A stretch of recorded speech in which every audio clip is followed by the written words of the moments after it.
Hi guys, welcome to social post. నేను మీ వాసవి ఆచార్య. ఏంటిది, లైఫ్లో చాలా స్ట్రెస్గా ఫీల్ అవుతున్నారా? రిలేషన్షిప్ అనేది చాలా హార్డ్గా అనిపిస్తుందా? ఎక్కడెక్కడో ఉన్న వ్యక్తులతో మాట్లాడితే ప్రశాంతంగా అనిపిస్తుందా? ఇది తప్పు. ఎస్, ఇది తప్పనే చెప్తున్నారు. ఎవరు చెప్తున్నారు? రజిత మేడం చెప్తున్నారు. అసలు సోషల్ మీడియాలో పరిచయమే లేని వ్యక్తి అని అంటే నేను మాత్రం రజిత మేడం అనే చెప్తాను. సో ఈరోజు మీకోసం మేడం మన స్టూడియోలో ఉన్నారు.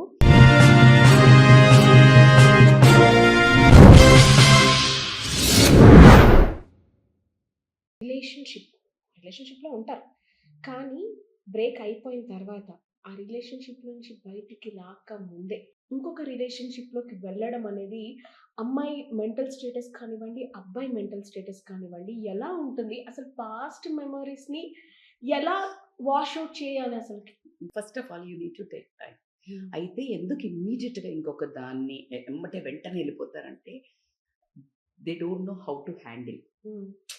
హ్యాండిలింగ్ అనేది రావాలి. హ్మ్. ఖచ్చితంగా పెయిన్ ఉంటది. ఇప్పుడు ఒక రిలేషన్‌షిప్, ఒక మనిషితో అడిక్షన్ ఏదో ఒకటి అయినప్పుడు ఖచ్చితంగా ఒక రకమైన బాండింగ్, అది మంచి మెమరీస్ అవ్వనివ్వండి, అది చెడు మెమరీస్ అవ్వనివ్వండి, అది కాకుండా ఒక sexual attachment as you told partners అన్నారు హ్మ్. కాబట్టి ఒక ఫిజికల్ రిలేషన్ ఉంటది. ఇంకొక యాంగిల్ రివెంజ్ చూపియాలని. ఓకే.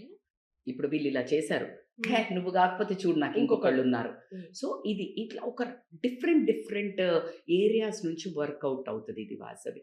ఎట్లా అంటే రివెంజ్ ఓరియెంటెడ్ కొంతమంది ఉంటే వాళ్ళ ఎమోషన్స్‌ని వాళ్ళు హ్యాండిల్ చేయలేరు. చాలా ఒక డిసీవ్డ్ అంటే దెబ్బతిన్నాను, మోసపోయినా, లేకపోతే వాళ్ళని వదిలిచ్చేసుకున్నా. ఏదో ఒకటి ఇప్పుడు ఫ్రీ ఉన్నా. సో, ఐ నీడ్ ఇమ్మీడియేట్ ఎందుకంటే ఇప్పుడు ఎవ్వరు అలా సింగిల్‌గా అదే ఒక పెద్ద అటెంప్ట్ అయిపోయింది. ఇమ్మీడియేట్‌గా రిలేషన్‌షిప్‌లోకెళ్ళడం ఒంటరిగా ఉండే అందుకు ఎవ్వరికీ ఓపిక లేదు. దే వాంట్ ఇమ్మీడియేట్‌గా ఒకళ్ళు హోల్డ్. ఒంటరితనాన్ని వాళ్ళు ఏమనుకుంటున్నారంటే, అది ఒక ఫెయిల్యూర్ అనుకుంటున్నారు. Exact word. కాదు. నువ్వు ఒంటరిగా ఎప్పుడైతే ఉన్నావో, నిన్ను నువ్వు అర్థం చేసుకుంటావు. Give some time. Immediate craving that emotional craving. ఇప్పటిదాకా నీకు ఒక లవ్ హార్మోనో, ఒక సెరోటోనిన్ అనేది మీకు కొన్ని మన లైఫ్ మొత్తం, మన ఎమోషన్స్ మొత్తం హార్మోన్స్ చేతిలో ఉంటాయి. ఈ హార్మోన్స్ అనేవి సెక్రీట్ అయ్యేటప్పుడు ఇప్పుడు for example if somebody loves you, అది జెండర్ రిలేటెడ్ కాదు. ఎవరైనా అమ్మ ప్రేమ కానీ, సిస్టర్ ప్రేమ గానీ, ఎవరైనా సేమ్ హార్మోన్ ఒస్తుంది. బట్ ఎప్పుడైతే నువ్వు ఆపోజిట్ సెక్స్ తోటి హార్మోన్ ఏదైతే ఉంటుందో, అందుకే తండ్రి కూతుర్లది కూడా చాలా మంచి bonding. That hormonal will be 10 times gives happiness. Yes. That oxytocin అనే లవ్ హార్మోన్ ఏమైతదంటే ఫీల్ గుడ్ హార్మోన్. సెరోటోనిన్ అనేది ఫీల్ గుడ్ హార్మోన్. సో, ఈ 2 హార్మోన్స్ నీకు మంచి నర్వస్ సిస్టమ్‌ని రిలాక్స్ చేస్తది. ఎమోషనల్ సేఫ్టీ కల్పిస్తది. ఎప్పుడైతే దీనికి అలవాటు పడతావో, అది నీకు సడెన్‌గా it turns into ah, cortisol, stress hormone which creates restlessness. దీన్ని తట్టుకోలేవు నరాలు అదంతా రెస్ట్‌లెస్‌నెస్ క్రియేట్ చేస్తది. ఈ రెస్ట్‌లెస్‌నెస్ క్రియేట్ చేస్తది కాబట్టి, ఆ రెస్ట్‌లెస్‌నెస్‌కి ఇమ్మీడియేట్‌గా నువ్వేం చేస్తావు? ఏదైనా వీక్‌నెస్ ఉంటే టాబ్లెట్ ఏసుకుంటావా లేదా? That tablet is another relation. That again that validation. నిన్ను వింటున్నా, నువ్వే కరెక్ట్, వాడే రాంగ్, ఆమె మోసగత్తెరా, నిన్ను వాడుకుందిరా. This all are the tablets that gives them like జోష్. ఇంకా కొంచెం అయితే ఇమ్మీడియేట్‌గా they will take advantage. They will give a shoulder. నువ్వు ఇట్లా అని ఒరగంగానే ఖతం అయిపోయినావు. ఆంఫట్. సో, ఇది కరెక్టా కాదా అనేది ఆ మనిషి నిన్ను నమ్మాలా వద్దా? ఎప్పుడైతే నువ్వు వీక్‌నెస్‌గా, ఎప్పుడైతే నువ్వు అలా తూగీసలాడుతున్న స్టేట్‌లో ఉన్నప్పుడు ఇంకొక రిలేషన్‌లోకి వెళ్ళడం అనేది 200% ఫెయిల్యూరే. I am extremely sorry to tell you. నాకు తెలిసిన ఒక రిలేషన్ 3, 4 ఇయర్స్ ఉండి కూడా అంటే ఓపికతోటి ఉండి ఎలా అయినా ఒప్పించి వాక్యూమ్‌లో ఉన్నప్పుడు ఎంటబడి పెళ్లి చేసుకొని, ఇప్పుడు నరకం చూపిస్తున్న వాళ్ళున్నారు. సో, కాబట్టి యూ టేక్ టైమ్. ఎమోషనల్ క్రేవింగ్‌కెళ్ళకండి. Self love, self healing. అసలు మీకేం కావాలి?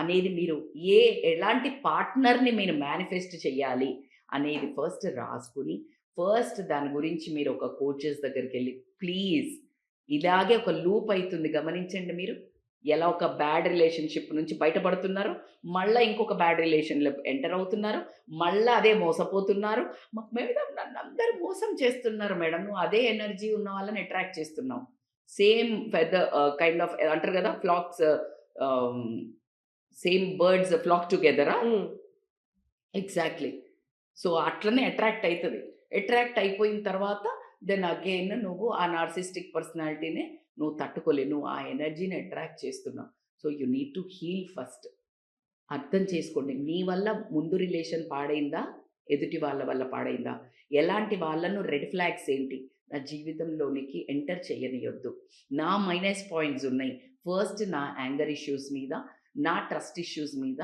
నా minus point you need to have that reflection మిమ్మల్ని మీరు కరెక్ట్ చేసుకోండి దెన్ గెట్ రెడీ నా వీక్నెస్ ఏంటి నా స్ట్రెంగ్త్ ఏంటి ఎలాంటి వాళ్ళని నా లైఫ్లోకి నేను ఈసారి ఆచితూచి అడిగేసి ఓపెన్ చేస్తా డోరు అని కనుక తీసుకుంటే బ్యూటిఫుల్ రిలేషన్ ఉంటుంది ఎప్పుడైతే ఫెయిల్ అయిన వాడు మళ్ళా చదివి పాస్ అయితే గట్టిగా చిట్టి కొట్టి పాస్ అయితే వాడికి నాలెడ్జ్ ఉండదు మంచి జాబ్ రాదు ఆ జాబ్లో నువ్వు దూరం పోవు అదే మళ్ళీ చదివి పాస్ అయ్యి మళ్ళీ నువ్వు ముందుకెళ్తే బ్యూటిఫుల్ జాబ్ వస్తుంది అండ్ ఫౌండేషన్ స్ట్రాంగ్ ఉంటుంది సో టేక్ దిస్ ఎగ్జాంపుల్ అంటే మ్యామ్ ఈ రిలేషన్షిప్స్ బ్రేక్ అవ్వడానికి కూడా సోషల్ మీడియా అనేది కూడా ఒక రీజన్ అంటారా లైక్ ఈ డేటింగ్ యాప్స్ కానివ్వండి వీటిలో ఉండి ఆ రిలేషన్షిప్స్ని బ్రేక్ చేసుకుంటున్నారు అంటే ఒకప్పుడు చెప్పాలి అంటే ఓల్డెన్ డేస్లో ఇవన్నీ లేని రోజుల్లోనే హ్యాపీగా జెన్యున్గా లీడ్ చేసేవాళ్ళు బట్ ఇప్పుడు ఈ డేటింగ్ యాప్స్ వల్ల అంటే వైఫ్ ఉన్నా హస్బెండ్ ఉన్నా సరే వాళ్ళు బాగా అనిపించడం వాళ్ళు బాగా మాట్లాడడం అసలు ఈ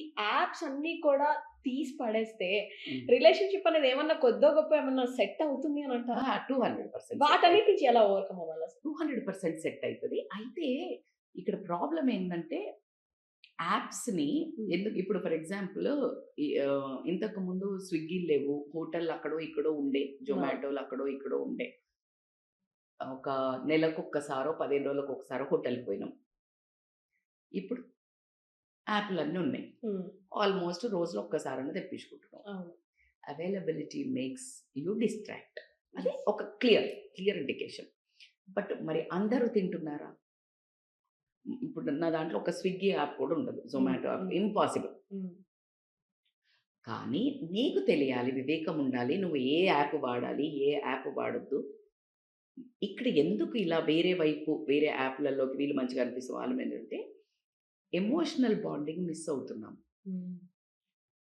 వీళ్ళిద్దరిలో డిస్కషన్ బాగాలేదు రొమాన్స్ లేదు రొమాన్స్ అంటే బెడ్రూమ్లో ఆ నైట్ పూట ఉండే రొమాన్స్ కాదు ఎమోషనల్ కనెక్షన్ లేదు రోజువారీగా బాధ్యతలను పంచుకుంటూ నువ్వు ఇది చేయరా నువ్వు ఇది చేయి నేను ఇది చేస్తా సరే నేను వచ్చే లోపు నువ్వు ఇది ప్రిపేర్ చేసి that girl friend boy friend activity నీ వైఫ్ అండ్ హస్బెండ్లో నువ్వు ఇన్వాల్వ్ చేసుకుంటే నీకు ఎవరు నచ్చరు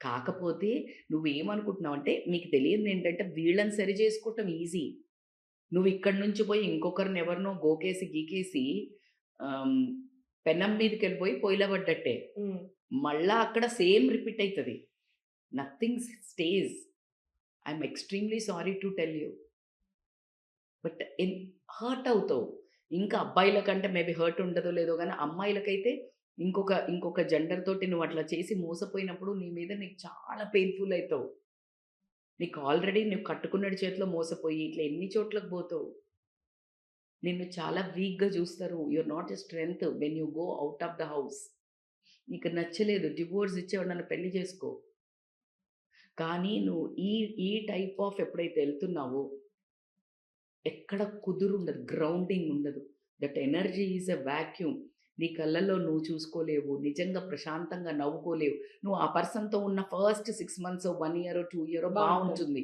రోజు చాలా బాగుంటుంది అదే అప్పుడు హస్బెండ్తో కూడా 1-2 years బాగానే ఉంది దిస్ ఈజ్ ఎ ప్యాటర్న్ నువ్వు ఈ ప్యాటర్న్ని బ్రేక్ చేసి నీ హస్బెండ్ తోటో వైఫ్ తోటో నువ్వు అదే ఎవరికైతే బిస్కెట్లు వేస్తున్నావో బయట ఆ బిస్కెట్లు ఏదో ఇటేస్తే ఇంకా బాగుంటుంది సో బెటర్. నేనేమంటున్నా అంటే మీకు ఈ భయంగా చేసుడు, ఇది దొరికిపోతామా ఆ! అని చేసుడు, బ్యాడ్ నేమ్ వస్తదా ఫ్యామిలీలో బయటపడితే అని భయము. సో, ఈ ఇది నరకం అసలు మీకు అవసరం 60 కానే కాదు. That just like go with that. And మారని వాళ్ళుంటే కౌన్సిలర్స్ ఉన్నారు. పాత కాలంలో మేడం మీరు మీ బిజినెస్‌ని ప్రమోట్ చేస్తున్నారంటే కాదు. పాత కాలంలో ఇంట్లో అందరూ పెద్దవాళ్ళు ఉండేవాళ్ళు, సర్ది చెప్పేవాళ్ళు, లేతే గురువులు ఉండేవాళ్ళు ప్రతి ఇంట్లో గూడా. ఇలా అనిపిస్తుంది గురూజీ అంటే కొన్ని రోజులు ఇట్లిట్లా ఉండండి, ఈ మంత్రం చదవండి అని చెప్పేటోళ్ళు. మంత్రానికి చింతకాయలు రాలుతాయని కాదు. టైమ్ విల్ హీల్ అని చెప్పేవాళ్ళు వాళ్ళు. సో, ఇప్పుడు ద సేమ్ కోచెస్ ఎందుకు ఇంత బాగా అమెరికాలో 40, 50 ఇయర్స్ నుంచి coaches have a demand. Because చాలా సొల్యూషన్ దొరుకుతది. బికాస్ నువ్వు నీ యాంగిల్‌లోనే చూస్తావు. Coaches will see that entire perspective. నీకేం కావాలో చెప్పరు. నీకేది మంచిదో చెప్తారు. నీకు కష్టమైనా సరే. పిల్లోడికి ఆడుకోవాలనుంది, సినిమాకి పోవాలనుంది, ఎగ్జామ్ ఉంది. అమ్మ ఏం చెప్తుంది? ఏది మంచిదో చెప్తుంది. వాడికి ఏం కావాలో చెప్పదు. Exactly the same way as a relationship counsellors are a life coaches నీ లైఫ్‌లో నువ్వేం నిలబడాలి? ఎలా నీ మైండ్‌ని మార్చుకోవాలి? That is what exactly I do. Mindset. నువ్వు గర్ల్ ఫ్రెండ్‌ని బయట ఎతుకుతున్నావు. How you need to change that mind to search నీ ఇంట్లోనే. నీ ఇంట్లోనే ఒక అందమైన కుటుంబం ఎట్లా చేసుకోగలుగుతావు? మారరు మేడం. ఏది రండి ఒకసారి చెప్తా నేను. ఎందుకు మారరు? The beauty is the most important point is change is constant. Okay. Change is constant. You liked first ఈమెని ఇష్టపడినావు. వేరే వాళ్ళని ఇష్టపడుతున్నావు. మళ్ళా ఛాన్స్ ఉంది ఈమెనే ఇష్టపడనీకి. బట్ నీకు తెలీదు. So, change is very much constant. What ever is happening నీ లైఫ్‌లో ఇలా ఎందుకు జరిగింది? ఏది అనుకున్నా ఇలాగే జరగాలి. ఇలాగే జరుగుతుంది. నువ్వు ఎలా రెస్పాండ్ అవుతావు అనేది ఆగామి కర్మను సూచిస్తుంది. సో, కాబట్టి ఈ లైఫ్‌కి నీ లైఫ్‌లో కొన్ని శక్తులు ఇలా ఒక వైఫ్ అండ్ హస్బెండ్ ఇలా జరిగాయంటే ఏదో కారణం ఉంది. ఓకే. నీ కర్మను వీళ్ళతో కడిగేసుకోవాలి. హీలింగ్. ఈ హీల్ చేసుకోకుండా నువ్వు తప్పించుకొని ఇంకో దారి పడితే మళ్ళా వాళ్ళే దొరుకుతారురా బాబు. ఈసారి నచ్చలేదంటున్నావు. మళ్ళీ మొత్తం ఫస్ట్ నుంచి వస్తది. సో, కాబట్టికే why don't you finish off that karma ఈ సంవత్సరం, ఈ జన్మలోనే అనేది నా ఉద్దేశం.